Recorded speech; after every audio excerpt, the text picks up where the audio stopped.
वर्तमान में मध्य प्रदेश की युवाओं की हालत अब ऐसी हो गई है कि सड़क पर बैठा कुत्ता भी उसको देखकर तुम्हारी हालत मुझसे भी बुरी हो गई है यह सोचता होगा। और हकीकत है, मध्य प्रदेश में आप किसी भी बिल्डिंग पर छत पे खड़े होकर दो पत्थर फेंको, एक भ्रष्ट नेता या अधिकारी में पड़ेगा और दूसरा तनावग्रस्त किसी युवा में पड़ेगा। मध्य प्रदेश का वह हर युवा जो सरकारी नौकरी में फंसा हुआ है, खासकर एमपीपीएससी, तनाव की एक प्रताड़ना के दौर से गुजर रहा है, चाहे वो बच्चा हो या बच्ची हो। सरकार को, सिस्टम को कोई फर्क नहीं पड़ता, लेकिन मंच पर आकर भाषण ऐसे देते हैं कि अभी हाल हम विश्वगुरु बना डाल रहे हैं, अभी हम सब कुछ कर डालेंगे, मतलब फाड़ डालेंगे सब कुछ। विश्वगुरु तो बनाना छोड़िए, हकीकत यह है कि मध्य प्रदेश ही नहीं पूरे भारत का युवा एक मानसिक तनाव के दौर से गुजर रहा है। उसके दिमाग में एक अजीब सा काल्पनिक युद्ध हो रहा है अपने करियर को लेकर और परिवार की संरक्षा और सुरक्षा को लेकर, पर उसकी सुनवाई कहीं हो ही नहीं रही है। वो अगर सुनाना भी चाहता है तो सामने वाले कोई सुनने को तैयार ही नहीं है। अब तो हालत ये है कि बच्चे इच्छा मृत्यु की मांग कर रहे हैं। प्रधानमंत्री को इच्छा मृत्यु के लिए पत्र लिखा गया है एमपीपीएससी के छात्र के द्वारा, न्यायाधीश को भी पत्र लिखा गया है एमपीपीएससी के छात्रों के द्वारा, लेकिन सुनवाई नहीं है। मैं इसमें कमी समझ पा रहा हूं कि सुनवाई इसलिए नहीं हुई कि शायद तुम्हें अपने बालों का सैंपल भेजना था, जिससे उनको यह समझ में आए कि जिन युवाओं के तुम सपने देख रहे हो वो युवा बूढ़े हो चुके हैं। अब यह देश युवाओं का देश नहीं रहा है। कमर झुक चुकी है, मनोबल टूट चुका है, हौसले पस्त हो चुके हैं। मध्य प्रदेश का युवा धराशायी हो चुका है इस सड़े हुए सिस्टम की वजह से, और बची खुची कसर एमपीपीएससी आयोग कर देता है। एमपीपीएससी आयोग की तो जितनी तारीफ की जाए उतनी कम है। उस आयोग की स्थिति वर्तमान में किसी गंजेड़ी से कम नहीं है। जैसे किसी गंजेड़ी को पता ही नहीं होता कि उसके जीवन में क्या चल रहा है, ऐसे उस आयोग को नहीं पता कि उसके आयोग के अंदर क्या चल रहा है और बच्चों पर उसका क्या इम्पैक्ट आ रहा है। 2019 का रिजल्ट 13 और 87% में ऐसा बांटा गया कि उसमें बच्चे उलझ कर रह गए हैं। अब 13% वाला रिजल्ट अटका दिया गया है, लेकिन यह केस लगा था कोर्ट में, और कोर्ट का यह कहना है कि भैया हमने तो यहां से तुमको दे दिया है क्लीन चिट, अब आयोग जाने और आयोग का काम जाने कि वो यह निर्णय क्यों नहीं ले पा रहा है। भाई अब तो चुनाव हो गए, अब तो निर्णय ले लो ना, कि पूरे लोकसभा के चुनाव होने तक का इंतजार कर रहे हो, क्योंकि तुम्हारे लिए चुनाव पहली प्राथमिकता है। ना देश का युवा प्राथमिकता है, ना देश का किसान प्राथमिकता है, ना देश की महिलाएं प्राथमिकता है। इस देश में नेताओं के लिए पहली प्राथमिकता है उनकी सीट, वो कैसे भी हो और किसी भी कीमत पर हो। बच्चे जो आए थे उनकी मानसिक स्थिति तो ठीक है, चलो नौकरी मिलेगी कि नहीं मिलेगी, लेकिन जो 13% का एमपीपीएससी ने रिजल्ट रोक के रखा है, कम से कम उस रिजल्ट को सार्वजनिक तो कर दो भाई। जिसको ओबीसी में, जिसको जनरल में, जैसा भी हो, मालूम तो चले कि भैया हम पास हैं। नहीं तो अंदर ही अंदर धांधली कर दोगे, जैसे छत्तीसगढ़ पीएससी में हुआ, जैसे पटवारी में हुआ है, जैसे राजस्थान की एसआई की भर्ती में हुआ है, जैसे उत्तर प्रदेश में हुआ है। कौन देखने जा रहा है और कौन किससे कहने जा रहा है? अगर कह रहे हैं तो सुन कौन सा रहे हो तुम लोग? सुनवाई के नाम पे तो शून्य कर दिया गया है। बस एक सुनवाई इस देश में तभी होती है जब चुनाव आते हैं, तभी पैर छूते हुए दिखाई देते हैं सभी नेता। उसके बाद नेताओं के कान में जू तक नहीं रेखती है, बोलते हैं हाँ ठीक है हमें दे दो, हम देख लेंगे, कर लेंगे। अरे अनपढ़ है, वो क्या देखेंगे, वो क्या करेंगे? हमें खुद अपनी आवाज उठानी होगी, लेकिन हम जब आवाज उठा रहे हैं तो कोई सुनने को तैयार नहीं है, तो अंत में बच्चा क्या करेगा? इसी प्रकार से इच्छा मृत्यु की मांग कर रहा है। कितनी ये राष्ट्रीय शर्म है कि एक युवा को इच्छा मृत्यु की मांग करनी पड़ रही है।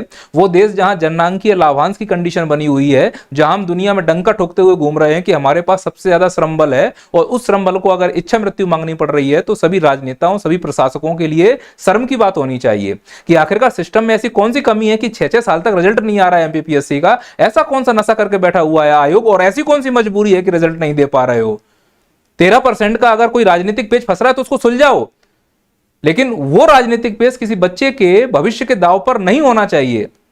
युवाओं के भविष्य को दांव पर लगाया जा रहा है। ऊंट के मुंह में जीरा जैसी भर्तियां निकालते हो। कौन से सरकारी विभाग में भर्तियां आ गई हैं और किस प्रकार के रोजगार का सृजन हो रहा है? एसआई की भर्ती 2017 से नहीं आए हैं, बेचारे बैठे हुए हैं, पूरा इकोसिस्टम काम करता है इसमें। कई लोग ऐसे हैं जो इस कोचिंग फील्ड से, रोजगार से जुड़े हुए हैं। वनडे एग्जाम वाले परेशान हैं, शिक्षक कोचिंग वाले परेशान है कि भर्ती नहीं आ रही है, कैसे जीवन यापन करेंगे? क्योंकि रोजगार तुम सृजन नहीं कर पा रहे हो, तो कम से कम सृजन की जो प्रक्रिया उसको तो मत तोड़ो। लेकिन राजनीति के चक्कर में ये सब उल्टा सीधा होता जा रहा है और हम एक दूसरे के ऊपर आरोप करते जा रहे हैं। वो नहीं मान रहे हैं, वो नहीं मान रहे हैं। न्यायालय के पास गए तो बोल रहे हैं आयोग को दे दिया है, आयोग कहता है न्यायालय को दे दिया है। बंदर से बने घूम रहे हैं, कभी यहां से वहां, कभी वहां से यहां, कभी यहां से वहां, कहीं वहां से वहां। अधिकारों की मांग के हाथ जोड़कर, पैर पड़कर, धरने देकर, आंदोलन देकर, कब तक हम ऐसे अधिकारों की मांग करते रहेंगे?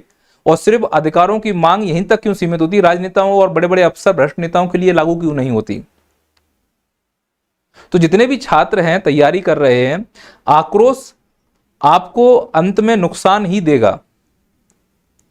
पर यह बात है कि हमें आवाज तो उठानी चाहिए, पर यह सच है कि आवाज उठाने का कोई फायदा नहीं हो रहा है, क्योंकि 6 साल से रिजल्ट अटका हुआ है। अब उन्हें जब देना होगा तब देंगे, क्योंकि उनकी मर्जी पर निर्भर है। यहां सब अपनी मर्जी के मालिक हैं। आपके हाथ में क्या है? आपके हाथ में पहला है पेशेंस रखना। 6 साल पेशेंस रखा है तो थोड़ा और पेशेंस रखो। अब ये कहना बड़ा आसान है, लेकिन वास्तविक स्थिति तो जो झेल रहा है वही समझेगा, या उसके आसपास जो रह रहा है। तो मैं समझता हूं उस चीज को, मैं भी इस चीज को फील कर पा रहा हूं। मैं आपके आसपास ही हूं, आपके बीच में ही रह रहा हूं मैं भी। दूसरा ये है कि सोचना कि जब आप छोड़कर जाओगे तो आपके पास दूसरा विकल्प क्या है। और तीसरा, जिस एग्जाम की तैयारी करने आए हो इसमें पेशेंस बहुत जरूरी है, तो पेशेंस बना के रखें। मैं मानता हूं कि पेशेंस की सीमा पार हो चुकी है, लेकिन अगर हम कुछ गलत कदम उठाते हैं, किसी से गलत व्यवहार करते हैं, तो हमारा भविष्य खराब हो जाएगा। और आपका भविष्य खराब होने का मतलब आपके माता पिता का भविष्य खराब हो जाना। तो क्रोध में अपना आपा नहीं खोना है, संयम से काम लेना है।